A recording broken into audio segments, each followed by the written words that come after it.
Bienvenidos a Didáctica Online, este programa que te acompaña cada semana con contenido de calidad para crecer y aprender. Y hoy no es la excepción. El pasado 7 de abril se celebró el Día Mundial de la Salud y hoy precisamente vamos a hablar de salud con una persona experta, con una especialista pediatra que colabora actualmente conmigo en un proyecto bellísimo junto a los Supermercados Nacional, el proyecto de Supernacional Kids.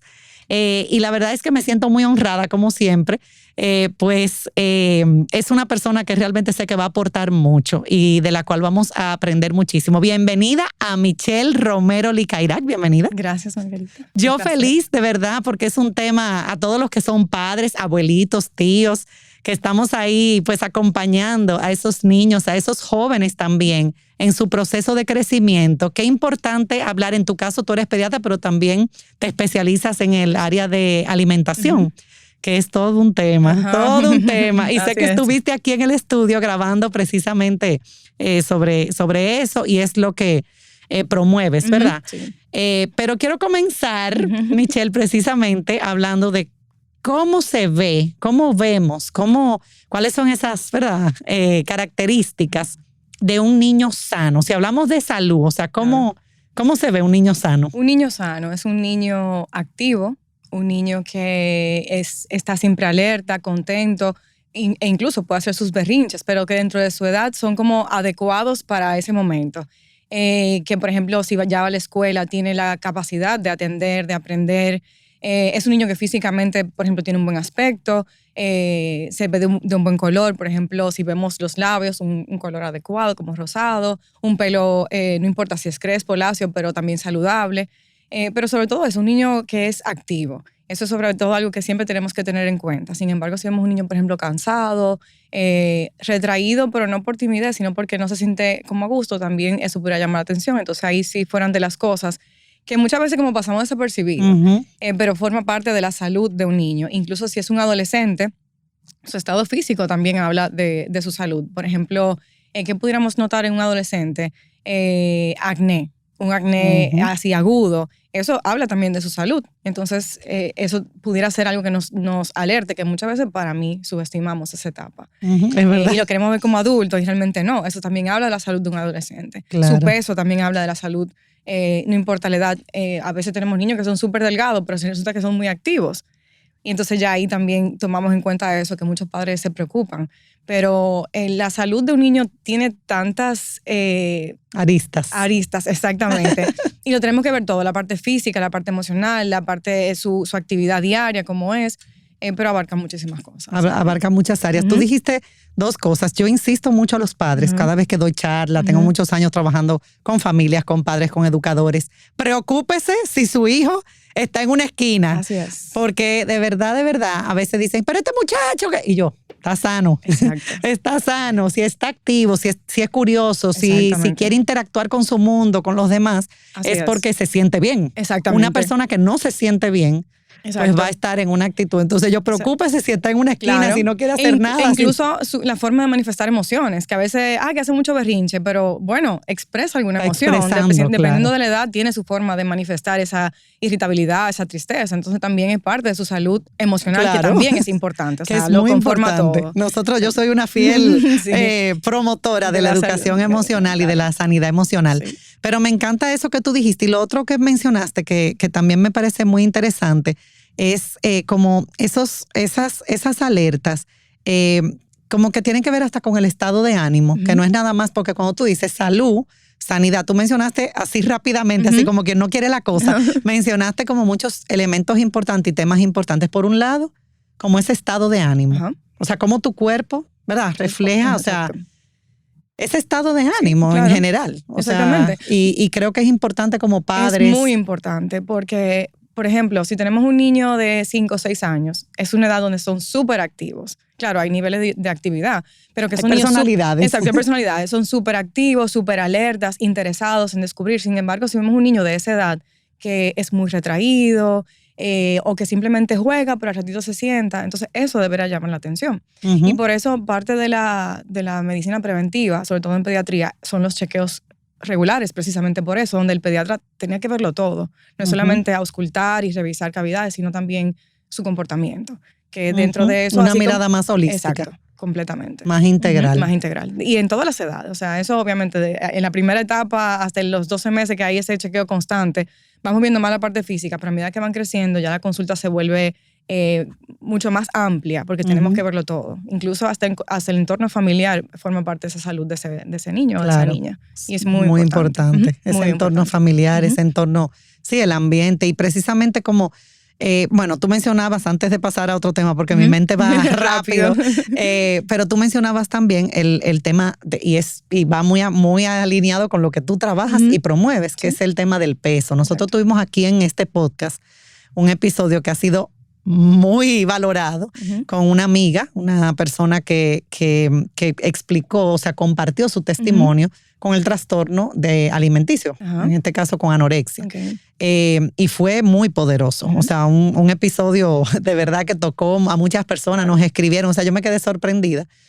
Pero es un tema poco abordado también, o sea, como que se esconde, se maneja de una manera como un poco inadecuada, pero bueno, no voy a entrar ahí.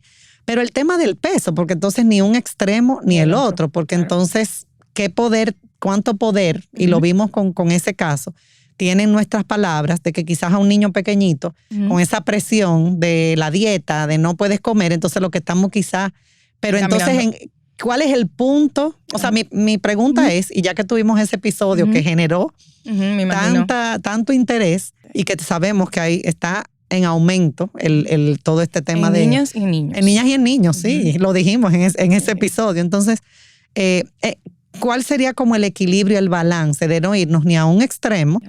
Porque sabemos que el tema obesidad es una gran preocupación mundial. Sí, claro.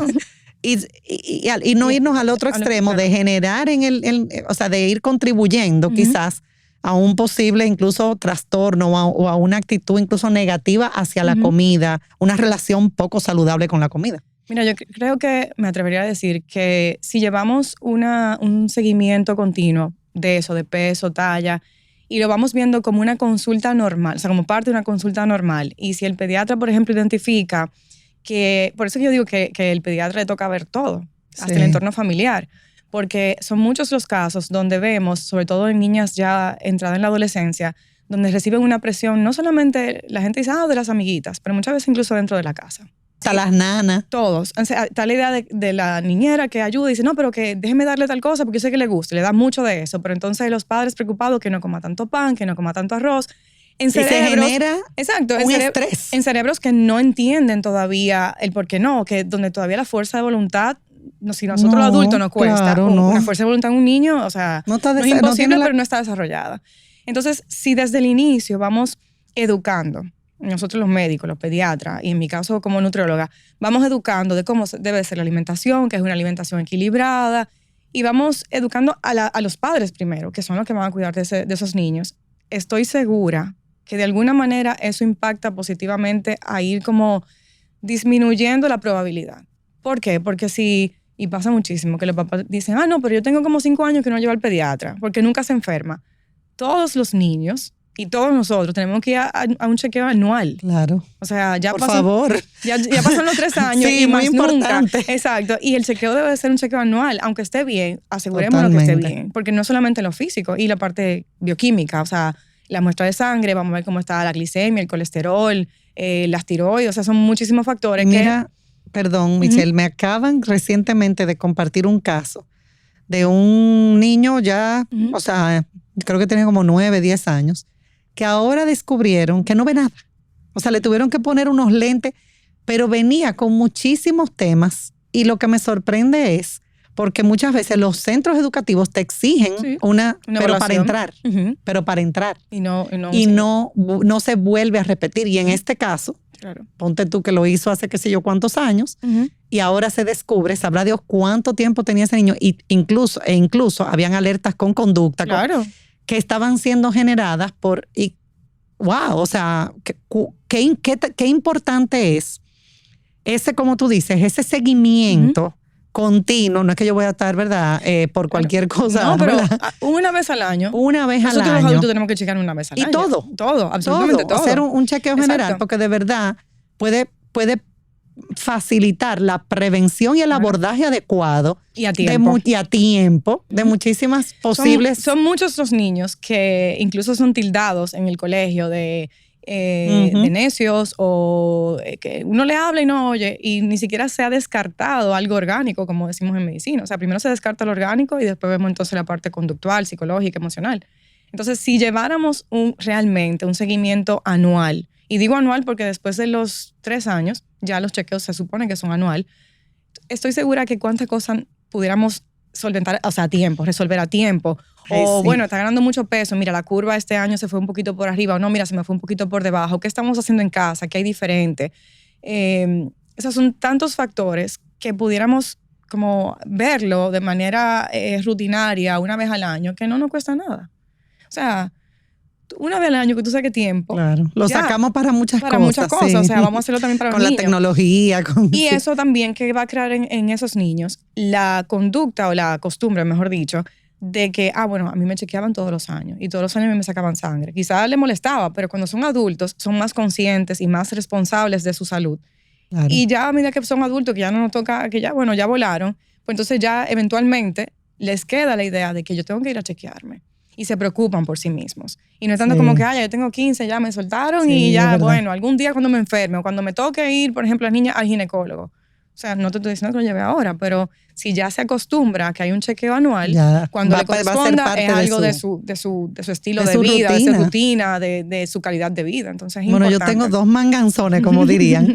Viven fuera y cada vez que vienen, su chequeo con su endocrinólogo, un chequeo general para simplemente ver cómo anda todo. Exactamente. En el caso del grande tiene una condición y ahí, bueno, pues tiene otro abordaje. En Estados Unidos ya sigue con su tratamiento. Pero de manera general sí.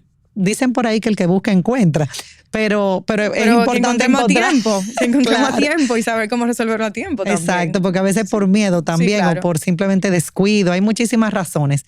Pero qué importante, señores, esto que dice la doctora, sigamos estas recomendaciones, todo lo que son padres de niños pequeños, anual, a partir de los 3 años, ese chequeo continuo, revisión, dar ese seguimiento Dentista, favor, sí. Dentista. Yo tuve una situación con el mío, con mi chiquito, que ya no es tan chiquito, me lleva unas cuantas cabezas. Eso también es sumamente importante. Incluso a veces vemos bebés que por la leche, el biberón de noche, están llenos de caries y no le dan la importancia, bueno, es un diente de leche. No, tiene importancia. Y no soy odontóloga, o sea, no soy odontopediatra, pero tengo que trabajar con el odontopediatra. O sea, lo que yo hago en mi consultorio también influye en la consulta de odontopediatría. Entonces también es un chequeo que debe hacerse, a veces lo ponen cada 6 meses, a veces lo ponen anual, pero también forma parte de la prevención. Sí, tú sabes que es increíble. Yo te mencionaba fuera, antes de empezar el programa, la escuelita Mami Faela, que está en Los Montones, nosotros la apoyamos. Bueno, pues Úrsula Maratos nos apoyó haciendo un operativo y fue una revisión, fue algo sencillo, claro. Pero llevaron, la verdad que hubo muy buena respuesta de la comunidad, llevaron a todos los niños y es increíble todo lo que encontramos ahí. O sea, hay que hacer una labor de educación. Pongo ese ejemplo, pero igual no importa el contexto. Tenemos que hacer más conciencia de nuestro cuidado y ese es el próximo punto que quisiera que abordemos. O sea, cómo promovemos la salud, porque esperar que llegue el problema para entonces reaccionar y todo de alguna manera u otra, no todo, pero o sea, mucho puede abordarse de manera apropiada con unos hábitos y me gustaría como que tú mencionaras como, sobre todo con los niños, cómo podemos promover la salud de manera tal que no veamos como esas consecuencias o esos... Yo siempre digo que la prevención, o sea, sobre todo en niños, la educación en salud, o sea, educarlos y prevenir, es como la crianza respetuosa, eso forma parte. Si queremos que coman bien, no es diciéndole, cómetelo todo y siéntate y come. Y no. Parte de la crianza respetuosa, y yo sé que es un tema, es enseñarles los tiempos de comida, qué debe tener nuestro plato, cómo probar cosas nuevas y por qué es conveniente comer variado. Si lo vamos hablando mucho en casa, quitando la presión de que cómetelo todo, o tiene que no se convierta en una batalla. Porque entonces ahí genera otros. Los 2 caminos que tú decías ahorita, eso nos genera o el camino de la obesidad o el camino del trastorno de la alimentación. Que yo diría a veces que la obesidad también forma parte de ese trastorno, porque ¿cuántos pacientes que están en obesidad hacen, por ejemplo, atracones? Y esa es su forma de calmar una ansiedad, de calmar esa presión que en algún momento recibieron. Entonces, si lo vemos así, la educación en alimentación, que para mí es la prevención principal en salud.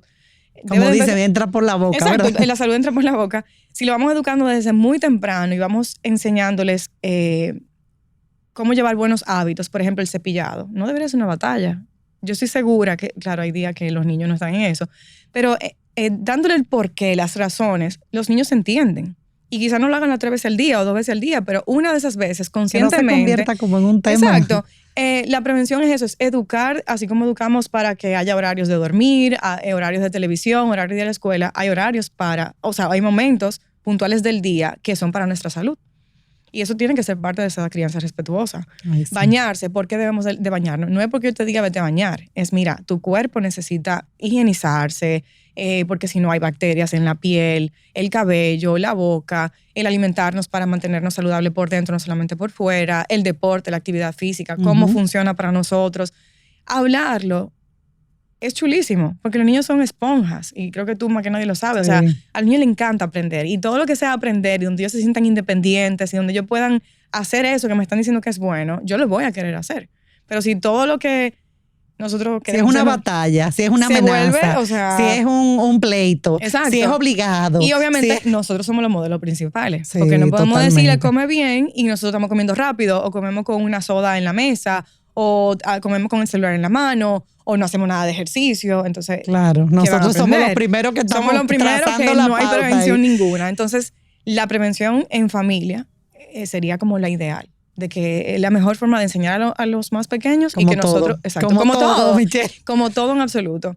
Pero sí, yo entiendo que como haciéndolo parte de la crianza respetuosa. Eso tiene que ir, o sea, la prevención tiene que estar incluida también. O sea, hablar del cuerpo, hablar de la higiene, hablar de la alimentación, todo eso es medicina preventiva en casa, fácil y sin mucho alboroto, sin mucho mal humor, sin mucha batalla y se logra muchísimo. Claro, van a haber casos y van a haber situaciones y hay que ver cada entorno familiar.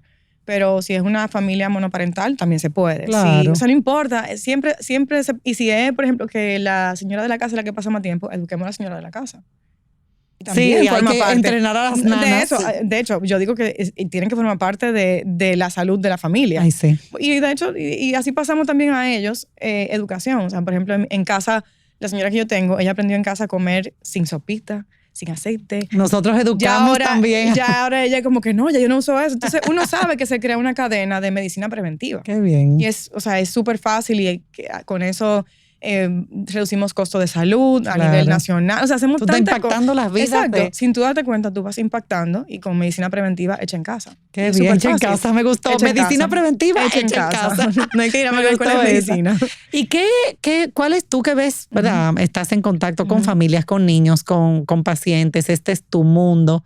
¿Qué tú ves, vamos a decir, que actualmente te preocupa? O sea, ¿qué tú dirías como, wow, yo como doctora, como pediatra, ¿qué te preocupa? Bueno, yo sé que es mi tema, pero definitivamente la alimentación en casa. ¿Te preocupa la alimentación? Mucho. O sea, sobre todo después... ¿Y la tecnología? Sí, lo que pasa es que he visto que, a diferencia de quizás hace 2 años, se ha ido entendiendo el impacto que tiene la tecnología, exagerada en la vida de los niños. Pero creo que también eso va de la mano con la alimentación, por ejemplo. ¿En qué sentido? Tengo niños pequeños que los papás, para que coma bien, le ponen un electrónico. Entonces a veces tú le dices, oye, no, a veces no. Uno le explica por qué no. Y como que hay mejor, se entiende mejor el por qué no. Pero veo también, por ejemplo, en adolescentes, una presión en cuanto a la alimentación y quieren que lleven dietas que no son apropiadas. Y un manejo como inadecuado de esa etapa que para mí es demasiado importante. O sea, así como viene el bebé, que hay que atenderlo mensual o bimensual o semestral, el adolescente necesita también una atención importante y esa es una etapa que para mí es preocupante, sobre todo lo que viviendo en consulta, sobre todo en la consulta de nutrición pediátrica, de que le dicen a los niños, no, pero yo te dije a ti que no puedes comer tal cosa, sí, pero no trabaja, no va al supermercado, o sea, si está en la casa es porque usted se lo provee. No, porque imagínense, el colegio que lo compra. Eso está como una amiga mía, no, que hasta los ojos con el iPad. ¿Y quién compró el iPad? Bueno, yo. Exacto, entonces me preocupa, por ejemplo, sí, después de pandemia vimos eso, mucho aumento de peso y más que aumento de peso, hubo mucho tema con colesterol elevado, niveles de hemoglobina glicosilada elevados en niños desde 4 años. O sea, desde septiembre de 2020 a la fecha, la cantidad de niños en sobrepeso, obesidad, con hipercolesterolemia, con resistencia a la insulina ha sido importante. Claro, se entendió en ese momento que todos cocinábamos, que las actividades físicas estaban muy limitadas, pero como que se ha quedado esa bola todavía. Y yo tengo pacientes que me llegan en el 2023-2024 con el mismo tema. No, doctora, aumentó de peso en el 2020, en plena pandemia, y no hemos podido cambiar el patrón. Entonces, ¿qué no hemos podido hacer en casa diferente? O sea, nos acomodamos a que, bueno, que coma lo que sea. Y eso sí choca, porque son niños que lo que esté pasando ahora es lo que se queda en su adolescencia, si son todavía muy pequeños, o en su adultez. Entonces, creo que tenemos todavía que trabajar mucho en los hábitos de alimentación en la casa. Mucho. Y ahora está de moda que muchas mamás están haciendo el famoso fasting. Fasting keto. Yo te lo estoy mencionando porque definitivamente han salido algunas noticias. No, sí. Y he tenido en la consulta padres que quieren que los niños no coman pan, no coman arroz, no coman víveres, y es como que carne con ensalada o proteína con... O sea, no. Los niños necesitan, e incluye los adolescentes, necesitan los 3 macronutrientes: proteínas, carbohidratos y grasas. Claro, en porciones adecuadas. Porque, no, que nada más come arroz y le sirvo. No, o sea, hay cantidades. La montaña de arroz. Exacto, o sea, hay cantidades, pero tiene que tener de todo su plato. Los niños no hacen keto, a menos que sea un niño con una condición especial, que para eso se creó la dieta keto. Pero los niños tienen que comer de todo, variado. Y tampoco decirle... Sí, por favor, niños, jóvenes, hay que comer de todo variado en las cantidades adecuadas. También lo de los dulces, que no quiero comer dulce. Son niños. Yo no estoy promoviendo que coman dulce todos los días. Pero son niños. Son niños. Entonces, que disfruten de algo una vez a la semana, quizás 2 veces a la semana. Hubo un cumpleaños, nos fuimos de fin de semana. No es verdad que en la playa le vamos a decir que coman pescado a la plancha con vegetales, o sea... No es realista. No es realista y me parece también hasta injusto, porque nos olvidamos que nosotros fuimos niños, que fuimos adolescentes. Ay, sí. Entonces vamos a ponernos en los zapatos de ellos también. ¿Cómo podemos entonces abordarlo para que entiendan por qué es conveniente que ahora tomen conciencia de esa alimentación? Y no caerle arriba, que tú no puedes comer esto. Mientras que no se convierta en un... Es peor, mientras más lo prohibido es lo querido. Y más en un adolescente, que lo que está en una batalla normal de su desarrollo. Si le decimos que no, entonces lo hago a escondidas. Sí. Y termina o en obesidad o en trastorno de alimentación tipo anorexia, bulimia. Entonces... Esos son los posibles riesgos. Sí. Bueno, se ha acabado el tiempo del primer bloque. O sea que nos vamos a una primera pausa. Bueno, a la pausa, porque no hay más pausas. Qué programa qué episodio tan ay, Dios mío, interesante. Qué episodio tan interesante. Cuánto aprendemos con la doctora Michelle. Gracias, de verdad. No se pueden ir. Nos vamos a la pausa para continuar con los mitos, esas ideas que tenemos que son a veces erradas sobre la salud, sobre cómo crece un niño, un joven sano. Así que vamos a seguir aprendiendo. Nos vemos en un momentito. El mundo está lleno de ideas. Te ayudamos a iluminar la tuya. ¿Qué idea quieres cumplir en este 2024? En el Banco Popular llevamos 60 años cumpliendo con las ideas de los dominicanos. Gracias a tu confianza y lealtad, somos catalizadores de las mejores ideas de innovación financiera, de crecimiento económico, social y medioambiental, manteniendo viva la luz que encendimos hace 6 décadas. Día a día, construimos un porvenir donde cada idea tenga el poder de transformar nuestra sociedad y nuestras vidas. El Banco de las Ideas, 60 años cumpliendo. Popular. A tu lado siempre.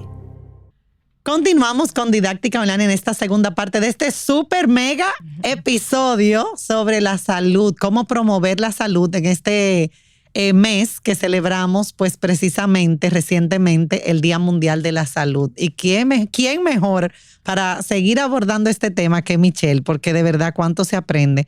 Y seguir invitando a que reflexionemos, a que abordemos estos temas de manera apropiada, porque de verdad va a tener un impacto significativo, positivo en nuestras vidas. O sea, de verdad estos son temas cruciales que a veces vamos en el día a día. De hecho, lo que pasa es que yo no sé si nos dé tiempo, pero yo quería hablar. Bueno, voy a aprovechar ahora, antes de meternos en los mitos, esas ideas erradas que tenemos, que a veces pensamos que son como súper correctas. Yo mencionaba ahora los fasting y tú hablabas de cómo nosotros somos modelos y lamentablemente a veces estamos dando un ejemplo inadecuado a unos niños que están en crecimiento, que están en desarrollo y que necesitan, como tú decías, alimentarse de una manera balanceada, que sin privarse de ningún tipo pero de una forma adecuada. Y quiero hablar de eso, del estrés, porque estamos en un ritmo que a veces detenernos, y como tú dices, es más fácil. Coge la fundita de platanito, coge la fundita de Dorito, o sea, es más fácil que yo quizás ponerme a preparar, ¿verdad? Esto y lo otro, o generar un espacio. Entonces, antes de pasar como a esos mitos, ¿cómo tú ves en las familias? Tú hablabas mucho de ese contexto familiar en la primera parte. Sí. ¿Cómo tú ves ese estrés en los niños? Mucho. La verdad es que así como el ritmo de vida de nosotros los adultos, por el trabajo, el tránsito y demás, se ve tan como atropellado, así mismo va la vida de los niños. Sobre todo porque vemos que ahora están en tantas clases extracurriculares y una agenda llena como si fueran adultos. Entonces no se le da tanto tiempo para no hacer nada. Y para mí es sumamente importante. O sea, los niños tienen que tener un tiempo donde no hagan absolutamente nada, donde sea literalmente vagar. Tirarse en una cama o en un sofá, quizá ver televisión, hay que permitirle eso. Ay, sí. Primero porque también tienen que aburrirse, entiendo, bueno, y eso tú lo sabrás más.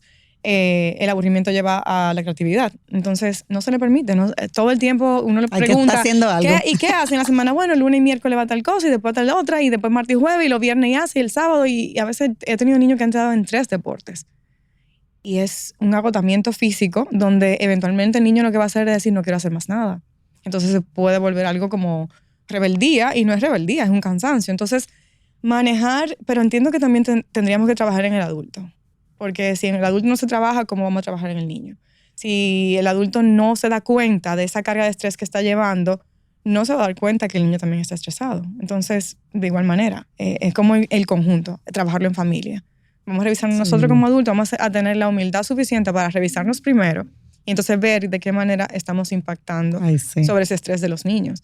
El querer que aprendan de todo y que sepan de todo y que en el colegio sean el mejor. Yo relajo en las charlas. Queremos que sepa inglés, que baile ballet, que sea futbolista, que sea... que sean el mejor. Entonces se ríen los papás y yo sí, queremos que todo. Y que sea el número uno y que se va a acabar el mundo. Y se comparan con otros niños y bueno, que mi hijo no sabe eso, déjame ponerlo en tal clase. Y eso y es triste, o sea, es algo triste porque no se les está permitiendo esa infancia la excusa es, bueno, que ya viven en un apartamento y no tienen tiempo. Mentira.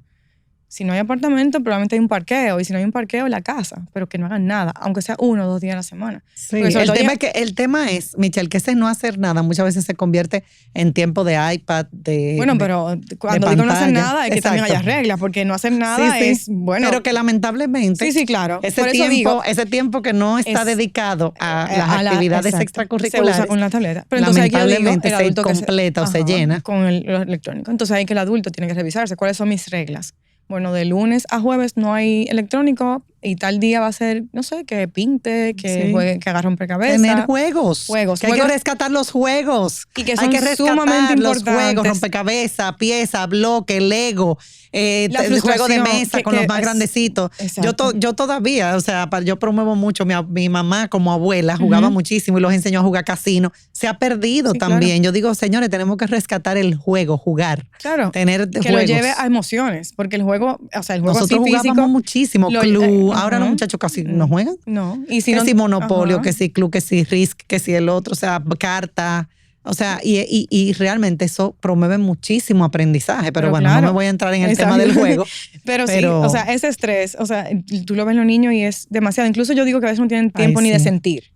Porque siempre están en algo, no saben si se sienten felices, tristes, enojados, ansiosos, no saben, porque siempre están en algo. Una actividad. Si hubiesen actividad en la casa, como tú dices, un juego, pintar, hacer masilla, hacer bloques, hay frustración, hay felicidad y se siente.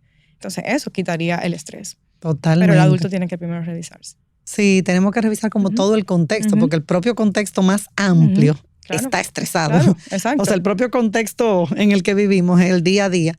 Y definitivamente esto es una alerta, porque cuando hablamos de salud, tenemos que ver todo el panorama. Y el estrés no es nada más estrés y que hay un factor psicológico. El estrés se ha visto y hay estudios de que el estrés lleva a enfermedades. Sí. Hipertensión. El estrés, obviamente. Claro.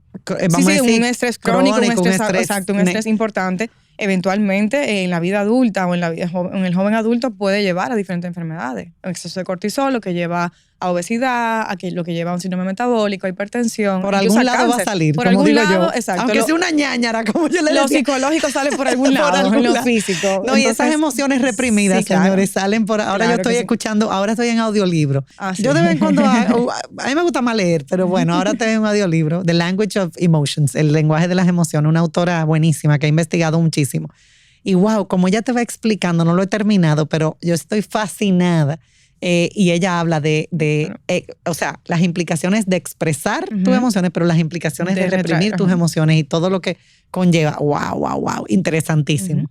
Y la verdad que sí, que somos seres integrales y no podemos pensar solamente que si, por ejemplo, estar flaco, pero ¿cómo estás emocionalmente? Entonces, a veces veo madres, bueno, las famosas loncheras, muy preocupadas, que no hay problema con eso, pero no podemos dejar de preocuparnos de otras cosas importantes, tú sabes, porque que la lonchera tenga el sanduchito con la carita feliz, muy lindo, pero que no abandonemos otros temas importantes, porque a veces entonces entra una competencia entre las mamás, porque se pone de moda la loncherita bonita de muñequito, de muñequito y de los zanahoritos, y me dediqué, pero quizás le está dejando de dedicar tiempo al niño. No, y hay estrés, en la madre y hay estrés. Y entonces viene el estrés de que, o sea... y hay un círculo vicioso. Entonces la salud de los niños en toda la etapa de pediatría abarca todo. Abarca la salud física, la salud mental, o sea, todo.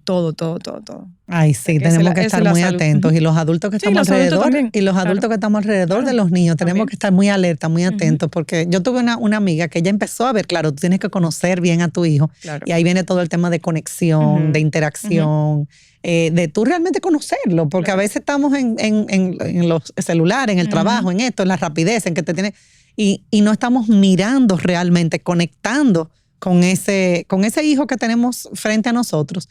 Y bueno, el tú conocerlo pues te permite también identificar a veces esos cambios repentinos que le pasó a una amiga que dice, pero estas actitudes, pero estas reacciones, y efectivamente había un tema, sí, claro. Si no me equivoco, como de tiroides, no recuerdo bien, o sea, pero había un tema, había un tema físico, o sea, había un tema real que tuvieron incluso creo que medicarlo. Entonces definitivamente que todo está relacionado. No podemos ver, vamos a decir, un aspecto separado del otro y analizar cómo van influyendo esas dimensiones del desarrollo. Así es. La cognitiva, tu pensamiento, la emocional, la física, el lenguaje, químico, todo. Entonces, definitivamente que sí. ¿Y cuáles son esos mitos? Tú que ves en los padres, ¿verdad? Que creen que esto es bueno, que esto es positivo. Y tú dices, no, por ahí no. Sobre todo el tema del peso. Una obsesión porque el niño esté en la curva, en el 50 percentil de la curva cuando van al pediatra. Eso es como, pero doctora, ¿pero es que no llega? Y yo, ok. Y el afán es del papá. Del papá. Pero se lo transmite al niño. Claro. Y el niño empieza como... Ajá. El pediatra dice, no, mira, va en esta curva. A veces también hay pediatras que les preocupa, pero hay que verlo como en todo. Y eso es algo que siempre los papás dicen, pero es que el peso. Y sí, pero la talla va bien. No, pero el peso. Entonces, el peso solo no es un único... número. Hay que ver la talla, hay que ver la relación del peso y la talla. Eso es como la principal. O sea, te diría que sí, como que esa es la número uno. Que tú dices, pero no, pero es como culturalmente, sí, como que estamos con cada vez mayor presión con el aspecto físico. Yo creo que todo este tema de redes sociales. Exacto. Sí, muchísimo. Publicar a mi niño, tú sabes. Perfecto. El tema, por ejemplo, ya muchas inseguridades en los propios padres. No es tanto del niño, el niño al final ni se entera. De los padres. Así lo más pequeño, el tema de la leche. La famosa, que si tiene que ahora beber, ya tiene 1 año y ahora ¿cuál va a beber? Ninguna. Comida. Doctora, pero comida. tienen, o sea, y eso es algo de nosotros, Latinoamérica, sí, que entendemos que después, o sea, que la leche siempre tiene que estar y hasta los 5 años le dan tengo que aquí aceptar, yo tomé mucha leche, ¿viste? Mucha leche. No, pero una cosa es leche de, por ejemplo, leche de vaca, o sea, leche de cartón, como yo digo. No, claro, la leche. A la leche de que viene preparada, que te la venden para que tú se la des a tu niño de 1 año ya o de 2 años. O sea, no es, uno se va a Europa y eso ni existe, o sea, existe, pero no se usa, porque la alimentación debe de ser la fuente principal y no la leche. Que no come de nada, doctora. ¿Y cuánto vive uno ese bebé? Como 7. Y tú tiene 2 años, respiras. tiene 3 años, exacto.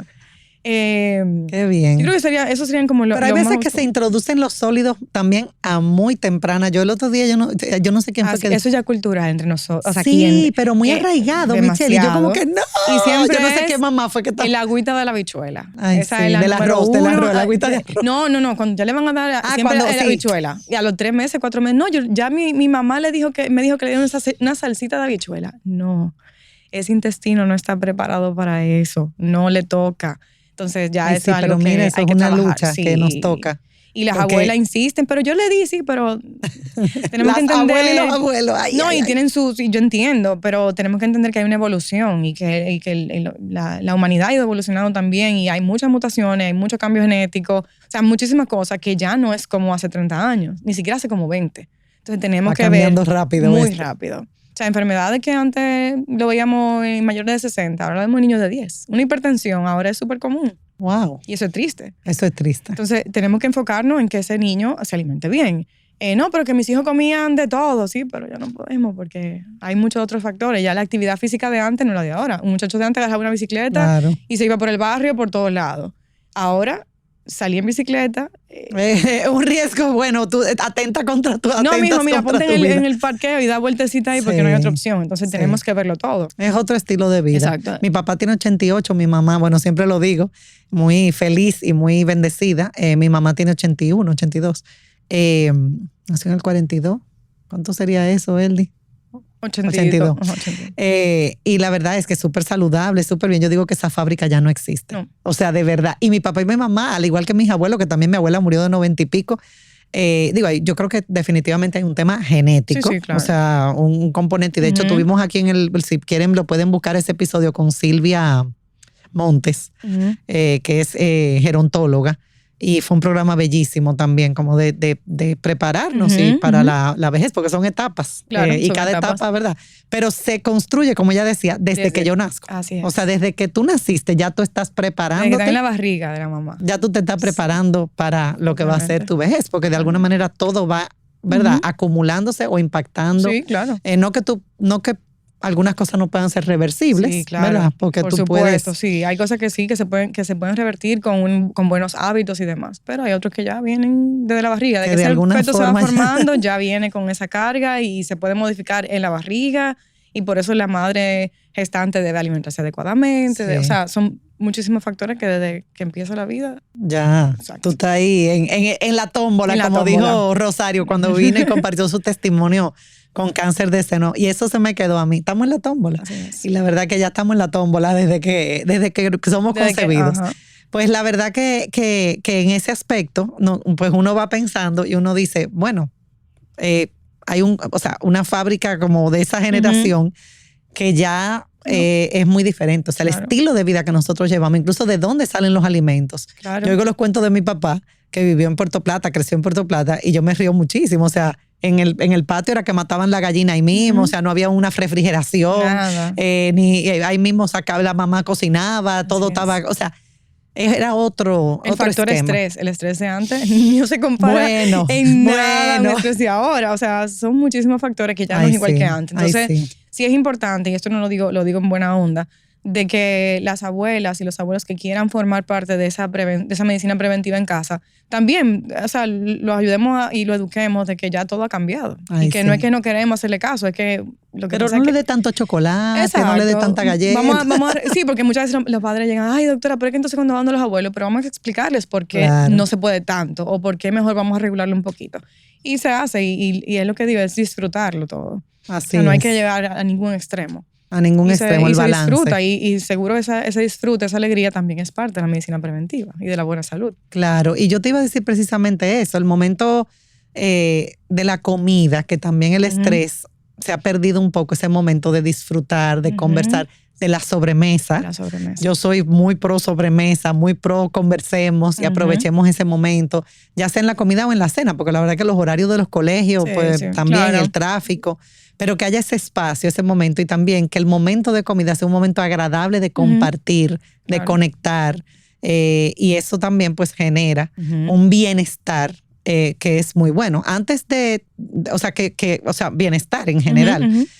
Antes de terminar, me gustaría que toquemos el tema. Yo sé que cada uno de estos puntos ameritaría todo un episodio, pero el tema de tú lo mencionaste, pero el tema de descanso, dormir con los niños, porque definitivamente que los datos que veo cuando busco estudios es que cada vez hay más problemas, vamos a decir, o trastornos o situaciones con el sueño, con el dormir la cantidad de horas.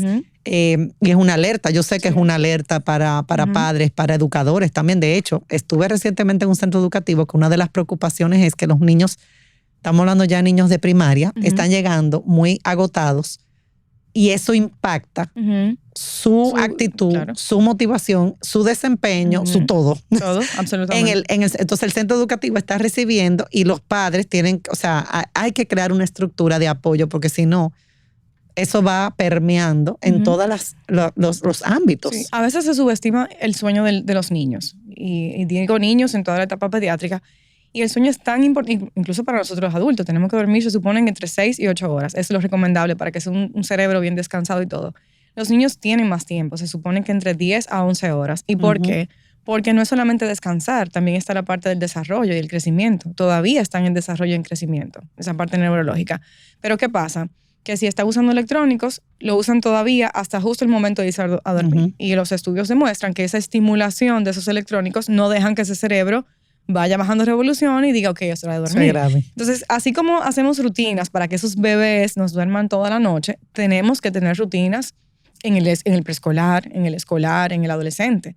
Y a veces hay padres que me dicen, bueno, doctora, que yo llego muy tarde, entonces, sí, pero tú sabes que... Está cansado el papá, no quiere lidiar con... No, y que o lo dejan despierto para que puedan ver al papá. Entonces... claro, entiendo, que para poderse ver. Exacto, entonces no quiero entrar en esa dinámica, yo sé que es difícil, pero también pensemos en qué pasa si ese niño no duerme suficiente solamente por esperarte a ti, entonces le va a afectar y cómo va a ser su desempeño en el colegio. Entonces busquemos otro momento de la semana que sea para dedicarnos a ese tiempo que no pudimos y así no afectamos lo que pasa cuando no hay suficiente descanso. Entonces sí, definitivamente el sueño es, así como tenemos que comer bien, dormir es la forma de que nuestro cerebro se alimente bien, o sea, de que descanse, de que termine su desarrollo o que continúe su desarrollo adecuado para que obviamente al otro día el niño, y no solamente en el colegio, hasta en sus actividades y en sus relaciones interpersonales. Un niño que no duerme es un niño irritable. Sí. Un niño que quizás responde con golpes a otro niño y no es porque quiera ser así, es porque está tan irritado y su cerebro está tan cansado que su única forma es explotar. Así y portarse mal, como dice. Sí. Famoso portarse mal. Exacto. Y el sueño es indispensable. Y tenemos que cuidarlo, velar porque haya un ambiente tranquilo, el descanso. Y nosotros que tenemos tanto ruido que no nos ayuda. Yo misma, a veces estoy en mi habitación y el camión, la bocina. ¿Por qué tocamos tanta bocina? No entiendo. Mucho ruido. Sí. Y a pesar de eso, tenemos que cuidar y asegurar como ese espacio. Que el sueño sea protegerlo algo como con un mucha... sueño limpio, con la luz tenue o sin luz. Que no haya bulla, por ejemplo, una temperatura adecuada en la habitación del niño, no importa la edad. Eso también es importante tomarlo en cuenta para que sea un descanso realmente de buena calidad. Bueno, pues yo creo que yo estoy feliz. Me gustaría, yo creo que voy a invitar a Michelle de nuevo porque me gustaría seguir abordando algunos puntos, pero yo sé que no nos da el tiempo. Pero me quedo con la cabeza como con algunas... creo que hay puntos clave que tenemos que profundizar un poquito más. Me gustaría que termines con una idea, un mensaje o una invitación para nuestra comunidad. Bueno, y como dije en un principio, introducir dentro de esa crianza respetuosa todo lo que tenga que ver con alimentación, con limitar el estrés, con el sueño, para realmente hacer una crianza respetuosa como los niños se merecen. Y así vamos a tener entonces adultos saludables, con una excelente calidad de vida. Y eso va a depender de nosotros los adultos.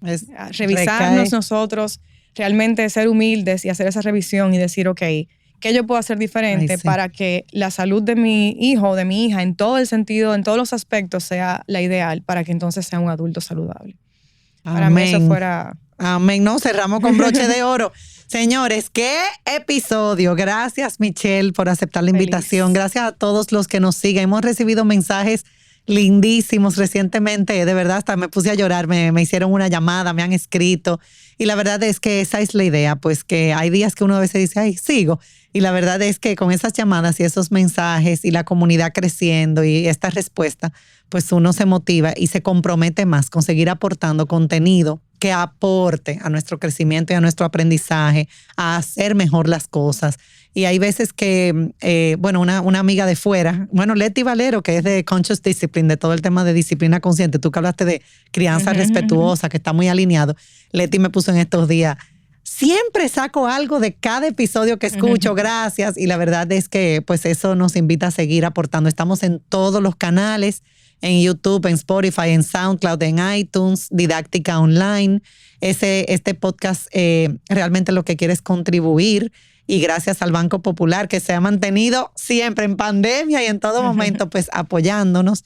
Y la verdad es que sí, que de eso se trata, de que escuchemos y compartamos lo bueno. Gracias, Michelle, de nuevo. Si quieren contactarte, arroba doctora Michelle Romero. Doctora Michelle Romero. Igual ahí estamos también en Supernacional Kids, cuña gratis para ese proyecto tan lindo que está ahí dando sus primeros pasos y que busca aportar también. Y uno de los ejes fundamentales es la alimentación. Concientizar, sensibilizar y seguir pues educándonos en este sentido, pues aportará a una niñez más feliz, a una niñez más sana, a una niñez que sean niños, que realmente disfrutemos y que podamos vivir en bienestar todos y en una comunidad donde podamos también convivir mejor. Así que gracias de nuevo, gracias. Y cerramos con nuestra frase. La educación no es teoría, sino vida, transformación y aprendizaje. Hasta la próxima.